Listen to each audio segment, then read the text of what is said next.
안녕하세요.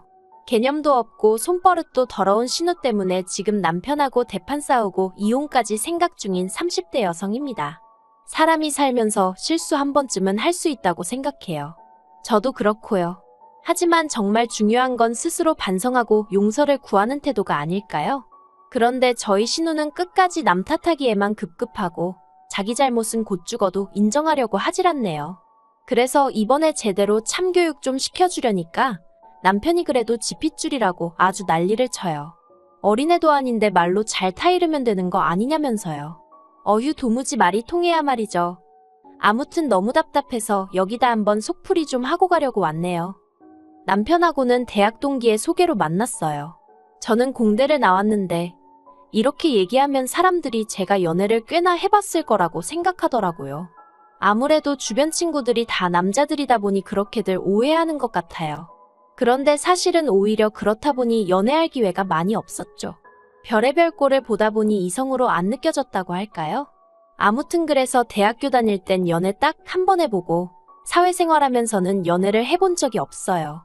워낙 일 욕심이 많기도 했고 제가 종사하는 분야가 또 남자들이 많다 보니 그 사이에서 살아남으려고 치열하게 살았거든요. 그러다 28에서야 동기 중 한 명이 도무지 못 봐주겠다며 소개팅을 주선해 주었는데 그게 바로 지금의 남편이에요. 책 읽기를 좋아하고 집에서 혼자 시간 보내기를 좋아하는 남편은 저와는 달리 성격이 세심하고 조금은 예민한 사람입니다. 정도 많고요.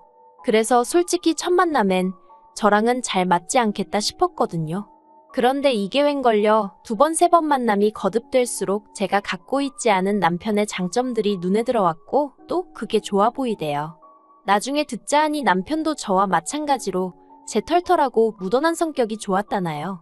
아무튼 그래서 저희는 얼마 지나지 않아 연인 사이가 되었고 2년여의 연애 끝에 결혼까지 하게 되었죠. 결혼 당시 친정에서 1억, 시댁에서 1억을 지원받았는데 결론부터 이야기하자면 그 돈은 쓰지를 않았어요. 2억 가지고 구할 수 있는 집이 마땅찮아서 대출을 받아야 되는 상황이었는데 시댁에서 대출을 왜 받냐면서 저기 어디 언덕배기에 있는 집들은 1억 가지고도 너끈하다며 눈을 낮추라는 둥, 요새 젊은 애들은 고생을 안 하려고 한다는 둥 엄청나게 반대를 하셨거든요. 게다가 주신 1억을 가지고 이게 나중에 증여세가 어쩌고 하시면서 그걸로도 엄청나게 잔소리를 하셨고요. 그러자 보다 못한 친정어머니가 원래 가지고 계시던 아파트를 저에게 주시겠다 하셨습니다.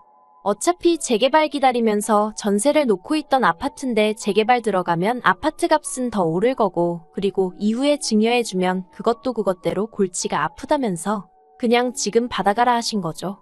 그리고 제 입장에서야 막말로 요새 30대들이 돈 벌어서 서울에 있는 아파트 사기가 어디 쉬운 일인가요? 그저 감사한 마음으로 받겠다 했습니다. 그리고 당연히 친정어머니가 처음에 주셨던 1억은 돌려드렸어요. 남편이 시댁에서 받아온 1억 중 일부로는 아파트 리모델링을 진행했고요. 그리고 그 밖에 혼수의 가정가구에 들어가는 돈도 남편이 시댁에서 가져온 돈으로 해결했습니다. 그러고 나니까 5천만 원 좀 안 되게 남더라고요. 남편더러 이 돈은 어떻게 했으면 좋겠냐니까 저더러 가지고 있으라대요. 그래서 제 통장에 넣어두게 된 거죠. 그리고 한동안은 뭐 별일 없이 신혼생활을 이어갔어요. 어머님의 터무니없는 잔소리만 제외한다면 말이죠. 출판사에서 일하는 남편은 그래도 마감때를 제외하곤 출퇴근 시간이 고정적이었던 반면 IT 회사에서 일하던 저는 야근을 정말 밥 먹듯이 해야 했거든요. 그리고 상황이 그렇다 보니 남편이 저녁을 혼자 먹는 일이 종종 생겼는데 이걸로 어머님은 불쾌한 기색을 감추지 못하셨어요. 저더러 어떻게 결혼까지 한 여자가 밤 12시가 넘어서 집에 들어오냐부터 시작해서 당신 아들이 지 손으로 밥 차려 먹고 치우고 하는 걸 보면 자취 때랑 달라진 게 없는데 뭐 한다고 결혼해서 돈 벌어다 저 좋은 일 시키는 줄 모르겠단 말씀도 서스럼 없이 하셨거든요. 그러면 저는 혼자 살 때도 그렇게 살았는데 왜 나랑 살 때는 그렇게 하면 안 된다는 건지 이해가 되질 않았지만 그렇게 따지고 들어봤자 어머님하고 말싸움이나 하게 될 게 뻔했으니 입 밖으로 꺼내진 않았네요. 하지만 어머님의 잔소리보다 저를 더 힘들게 한 건 사실 따로 있었습니다. 그건 바로 남편의 하나뿐인 여동생, 신우였어요. 신우는 겉으로만 보면 그냥 멀쩡해요. 모나지 않은 외모에 사업한다고 까불다가 말아먹긴 했어도 이후로는 직장도 그럭저럭 나쁘지 않은 곳에 다니고 있었고요. 그런데 문제는 그렇게 거짓말을 친다는 거였어요. 선의의 거짓말이라던가 그런 게 아니고 습관적으로 거짓말을 해댔죠. 심지어 한 번은 전화 남편하고 미리 얘기가 된 것도 아니었는데 친구하고 여행을 가면서 시부모님께는 야근이 길어져 저희 집에서 자고 간다는 말도 안 되는 핑계를 댔더라니까요. 하지만 신우 거짓말에 시부모님이 하루 이틀 속으신 것도 아니고 새벽 5시에 저희 집으로 시부모님이 찾아오셨습니다. 신우가 정말 저희 집에서 장계 맞는지 확인하러 오신 거였죠. 그리고 영문을 모르던 저희는 졸지에 신우의 거짓말을 알고도 감춰줬단 오해를 사면서 욕은 욕대로 먹고 시부모님은 특히 저더러 같은 여자가 돼서는 걱정도 안 되냐? 이 여동생이어도 그렇게 내버려뒀겠냐?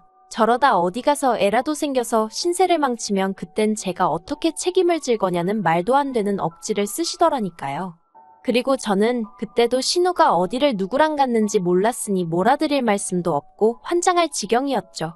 그런데 더 어이가 없었던 건 여행에서 돌아온 신우가 시부모님한테 눈물 콧물 쏙 빠지게 혼이나 놓고도 그걸 제 탓을 했다는 거예요. 정확히 뭐라더라. 저더러 손발이 안 맞는다나 어쩐다나요.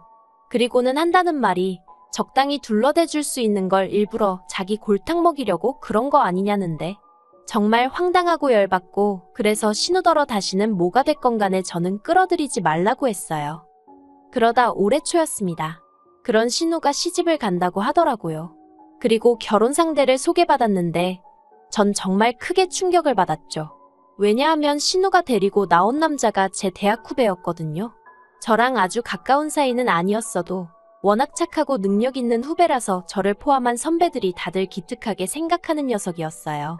그런데 그런 후배가 어쩌다 제 신우 같은 사람하고 결혼을 하게 된 건지 두 사람의 접점이 도대체 어디였지 생각을 하다 보니 설마 저희 결혼식인가 싶대요.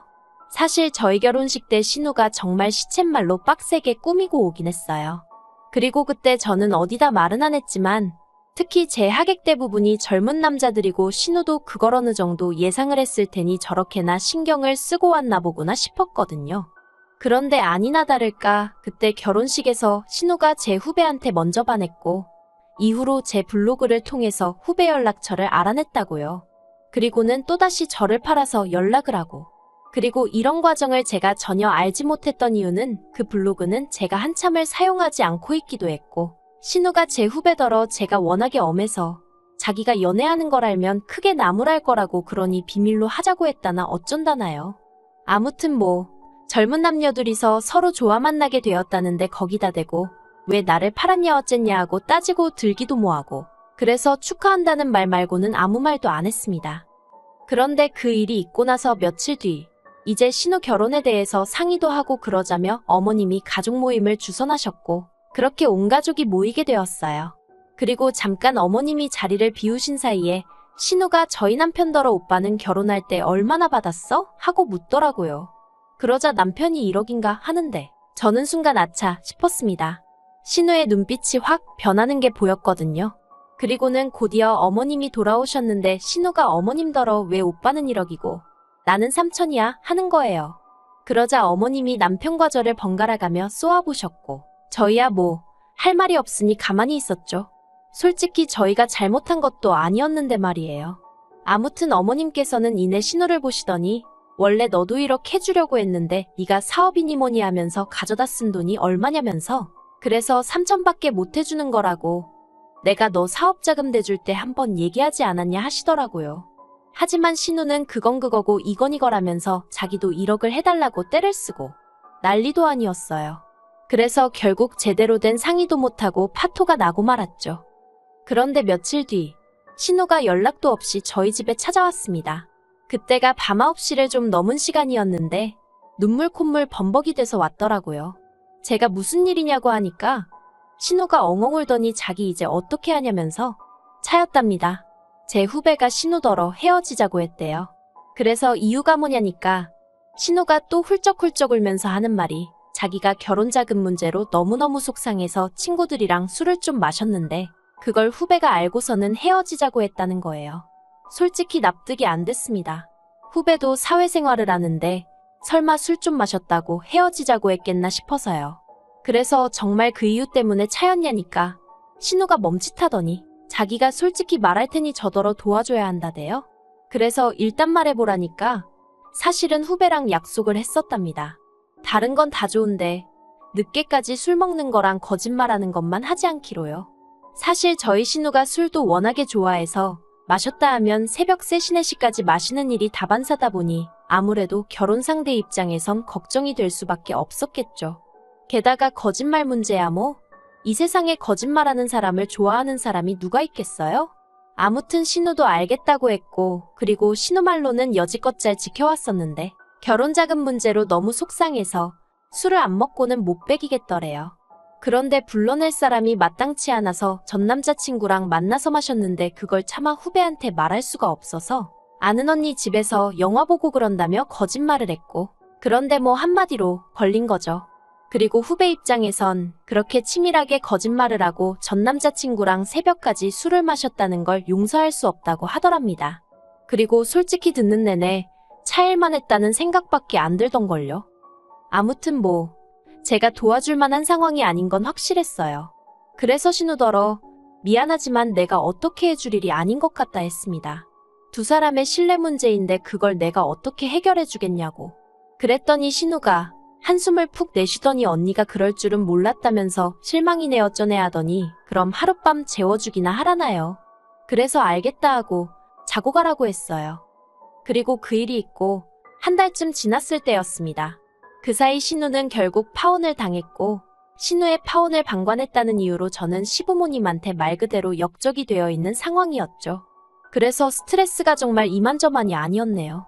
그런데 그러던 어느 날 하루는 은행에 볼 일이 있어 갔는데 제 통장 잔고가 안 맞더라고요. 어이가 없었죠. 남편이 결혼할 때 가지고 온 돈 중 쓰고 남은 돈을 넣어놓은 이후로 손도 안 대던 통장이었으니까요. 이게 무슨 일인가 놀라서 통장 정리를 해보니 지난 한 달 동안 편의점부터 시작해서 명품관까지 체크카드로 자그만치 630만 원이 결제되어 있었습니다. 그래서 은행 직원한테 이게 다 뭔지 모르겠다, 나는 결제가 되었다는 문자를 받은 적도 없다 하니까 연락처 하나를 확인해 주는데 앞불싸 제가 예전에 쓰던 번호더라고요. 그래서 전혀 모르고 있었던 거죠. 경찰에 신고를 해야 하나? 어떻게 해야 하나? 신고를 하면 잡을 수는 있는 건가? 전혀 눈치채지 못하고 있던 제 자신을 탓하기 시작하면서 남편에겐 어떻게 말을 해야 할지 여러 가지로 속상하고 갑갑하고 스스로 안심하고 정말 죽을 맛이었어요. 그리고는 집으로 돌아오니 남편이 제 얼굴을 보고는 무슨 일이라도 있냐고 묻길래 잠깐 고민하다 결국 솔직히 털어놓았습니다. 가지고 다닌 적도 없는 카드인데 이렇게 빠져나가고 있는 줄 몰랐다고, 속상하다고요. 그러자 남편도 황당해하면서 저더러 안 들고 다닌 거 확실하냐고 묻대요.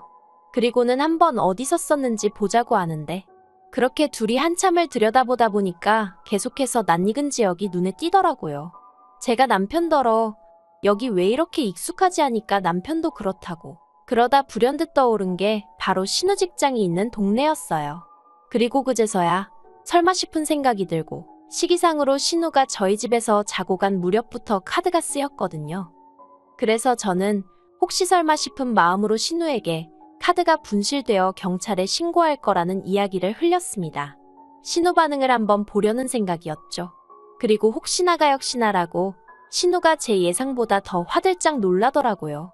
그러더니 한다는 말이 카드 분실 신고했으면 됐지 경찰에까지 신고할 필요가 뭐가 있냐는 거예요. 제가 실수로 잃어버렸을 수도 있는데 경찰들 귀찮게 하지 말라면서요. 그리고 그런 신우의 반응에 저는 묘하게 확신이 생겨서 아니라고, 이건 분명히 누가 훔쳐간 거라고 어떻게든 찾아내서 그 얼굴을 한번 봐야겠다 했습니다. 그러자 신우가 안절부절 못하더니 결국 한다는 말이 그거 내가 썼어요 그러는 거예요. 어이가 없었죠. 그래서 제가 신우더러 뒷얘기는 시부모님 계신 자리에서 하자 했습니다. 그러니까 신우가 안 된다고, 아버님이 아시면 자기 죽는다고, 진짜 안 된다고 또 울고불고 난리대요. 하지만 거짓말하는 것도 부족해 도둑질까지 하다니. 이참에 이놈의 버르장머리를 확실히 뜯어 고쳐줘야겠단 생각뿐이었거든요. 그래서 사정해도 소용없다, 주말에 시댁에서 보자 했죠. 그리고 주말 아침 시댁에 갈 차비를 하는데 남편이 꼭 이렇게까지 해야겠냐면서 신우도 뭔가 사정이 있으니 그러지 않았겠냐고 저더러 너무 사람을 궁지로 모는 거 아니냐입니다. 편들게 따로 있지. 어이가 없어서 남편더러 그러니까 신우가 오늘날 저 모양 저 꼴 아니겠냐고 쏘아붙였어요. 그리고는 따라오든 말든 마음대로 하라고. 나는 시댁에 갈 거라고 했죠. 그랬더니 남편도 말 그대로 죽상을 하고 따라 나서기나 돼요. 그렇게 시댁에 도착했고 이미 신우에게 상황을 들으신 건지 어머님은 저더러 기어이 왔냐며 독한 애 어쩌네 야단이셨습니다. 반면 아버님은 모처럼 아들 내외가 왔다고 좋아하시대요. 그리고 전 그런 아버님께 이야기를 꺼내기가 쉽진 않았지만 신우가 한 짓거리를 낱낱이 고했습니다. 그런데 그래도 저는 아버님은 어머님에 비해서는 비교적 이성적이시고 객관적이시라고 생각했거든요. 하지만 그건 제 착각에 불과했습니다.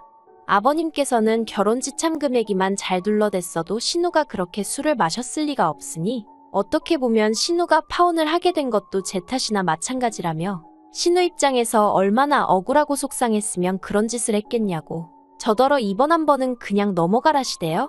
그리고 그 돈 630은 신우가 입은 피해에 비하면 턱없이 적은 돈이니까 아까워하지도 말라면서요. 어이가 없었죠. 그리고 그제서야 이 집 구석 그 누구도 멀쩡한 인간이 없다는 생각이 들면서 대화는 말이 통하는 사람들하고 하는 거지 싶은 거예요. 그래서 아버님더러 잘 알겠다고 말씀드리고는 그럼 뭐 방법이 없지 않냐고 법대로 하겠다 했습니다. 절도죄로 경찰서에 신고하고 신우랑 법적으로 시시비비 한번 가려보겠다고요. 그리고 정말 신우가 파혼을 당한 게 저 때문이라 생각하시면 고소하시라 했습니다. 한번 세상 상식이 누구 편을 드는지 따져보자고 했죠. 그리고 저는 한 입으로 두 말하는 사람이 아니거든요. 시댁에서 나오기가 무섭게 경찰서로 향해 신우를 신고했습니다. 절도죄든 사기죄든 합의는 없을 거니 무조건 잡아달라고 했어요. 그리고 신우에게 마지막 남은 가족의 정을 빌어 신고했으니까 변호사를 구하든 뭐라든 알아서 잘 대비하라고 문자 하나 보내줬습니다. 제가 베풀 수 있는 마지막 잡이었죠. 그러자 신우가 또 전화를 해대고 문자로 살려달라는 둥 자기가 어떻게 돼도 좋냐는 둥 헛소리를 보내놓대요. 개뿔 신경 하나도 안 쓰이거든요. 그리고 이 일로 남편은 남편대로 저란 여자가 아주 독종인 걸 알게 되었다며 자기 여동생이 정말 법적으로 처벌이라도 받게 되면 이대로는 못 넘어가네 어쩌네 이혼을 한 해 만에. 그래서 그까짓 이혼 하자고 했어요. 참나 지랑 이혼하는 게 뭐 얼마나 겁나는 일인 줄 알고 그런 걸로 협박을 하는 건지. 정말 웃기는 집구석인 거 맞죠?